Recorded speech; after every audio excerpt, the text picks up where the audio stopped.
Kini Jihan berada di kamar rawat Rafli. Dadanya begitu terasa sesak melihat keadaan Rafli yang sangat mengkhawatirkan. Selang infus, tabung oksigen serta suara dari monitor begitu terdengar jelas. Dengan langkah perlahan serta tangan yang tak hentinya membekap mulut, ia takut suara tangisnya membuat Rafli terbangun. Penyesalan yang Jihan rasakan. Ia menyesal telah melupakan anaknya selama 2 bulan ini. Ia juga menyesal telah bersikap egois. Andai jika selama 2 bulan ini ia berada di samping anak-anak, mungkin saja akan lain ceritanya. Mungkin saja Rafli tidak akan separah ini. Begitu pikir Jihan. Jihan duduk di samping bangsal, menatap lekat penuh rasa sesak. Merutuki dirinya sendiri sebab tidak becus menjadi seorang bunda. Andai sejak awal ia tahu jika Rafli akan seperti ini, sudah pasti ia tak akan pergi. Ia akan tetap bertahan di rumah itu meski hatinya harus terluka, meski hatinya harus merasakan rasa sakit. Jihan memegang tangan Rafli. Ia menghujani punggung tangan Rafli dengan ciuman. Lalu ia berpindah mencium pipi dan kening Rafli. Air mata yang mengalir dengan deras menetes ke wajah Rafli. Tetesan air mata itu membuat Rafli perlahan mengerjapkan kedua matanya, hingga mata kecil dan bening itu terbuka dengan sempurna. Senyum terlukis di bibir mungilnya, bibir yang terlihat pucat dan kering. Mulutnya terbuka dan memanggil satu nama yang sangat ia rindukan selama ini. Meski suara itu nyaris tak terdengar oleh telinga Jihan. Bunda, panggil Rafli begitu lemah. Jihan tersentak.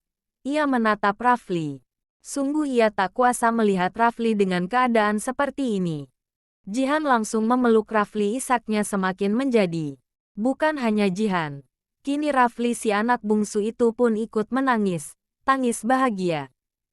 Rafli bahagia karena bisa kembali bertemu dengan sang bunda.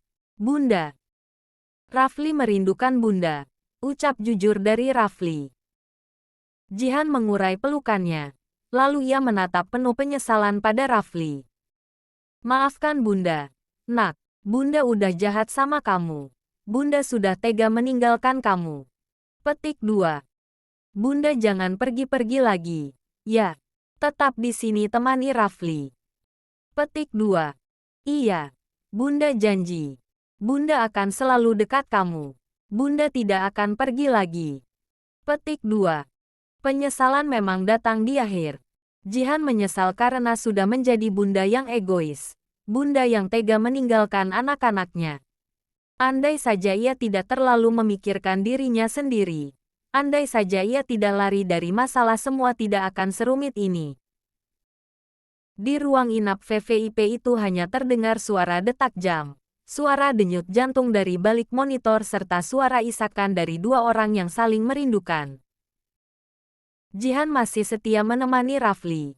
Ia sama sekali tidak bergerak dari tempat duduknya. Bergerak pun jika ada sesuatu yang mengharuskan ia beranjak. Tatapan matanya tidak terlepas dari wajah Rafli.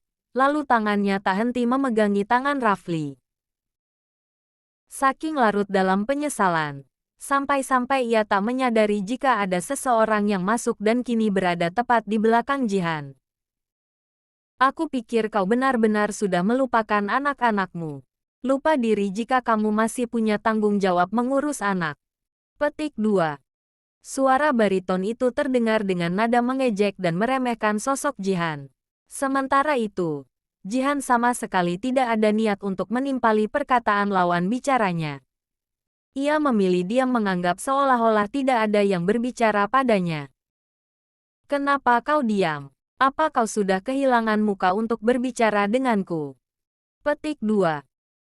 Hati Jihan serasa sesak mendengar ocehan Danu. Sebisa mungkin ia menahan emosinya. Ia tak ingin mengganggu istirahat Rafli. Baginya Danu sudah bukan siapa-siapa lagi. Ia sudah menganggap Danu orang lain. Meskipun mereka masih berstatus suami istri. Kau bertingkah seperti anak kecil Jihan. Andai kau tidak pergi dan mau sedikit saja membagi hatimu dengan Firna, mungkin aku tidak akan sebenci ini padamu. Petik 2.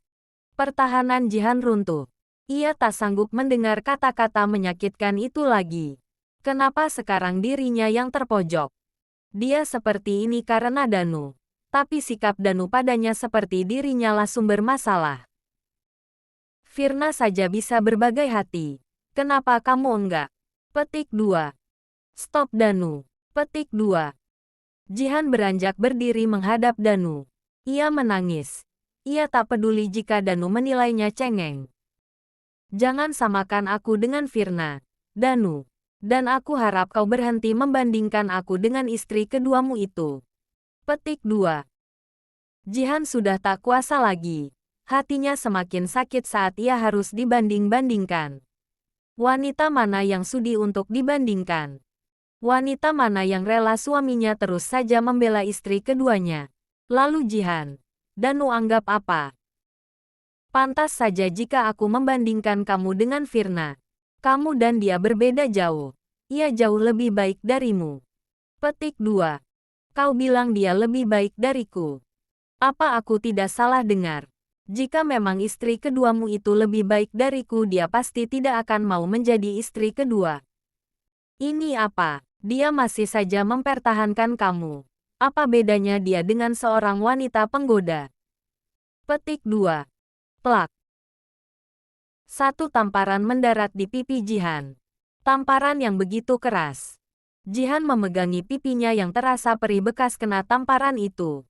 Hatinya semakin sakit saja.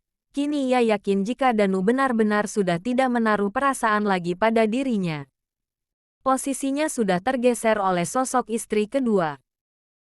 Kenapa kamu menamparkanku? Apakah ucapanku salah? Kalau salah, lalu apa sebutan yang cocok untuk wanita seperti Firna? Ah iya, pelakor itu sebutan yang cocok untuk istri keduamu. Plak. Danu menamparkan kembali Jihan.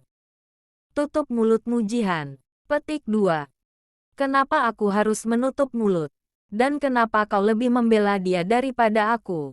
Katakan Danu. Petik 2. Kau. Danu siap melayangkan satu dari tamparan lagi.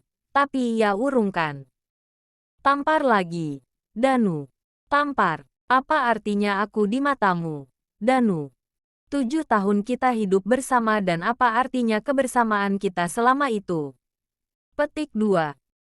Kalau memang kau sudah tidak menaruh hati lagi padaku, kenapa kamu tidak melepaskan aku? Mungkin aku tidak akan merasa sesakit ini. Ini terlalu sakit Danu. Sakit. Petik 2. Danu diam. Sepertinya ia tidak tahu harus berkata seperti apa lagi. Tangannya sudah 2 kali mendarat di pipi Jihan. Dia sudah berani main tangan. Ark. Danu menggeram. Sementara Jihan masih larut dalam kesedihan dan rasa sakit yang tidak bisa diungkapkan seberapa besar rasa sakitnya. Sejurus kemudian Danu pergi meninggalkan Jihan di ruangan di mana Rafli dirawat. Membiarkan Jihan tanpa mau meminta maaf. Egois.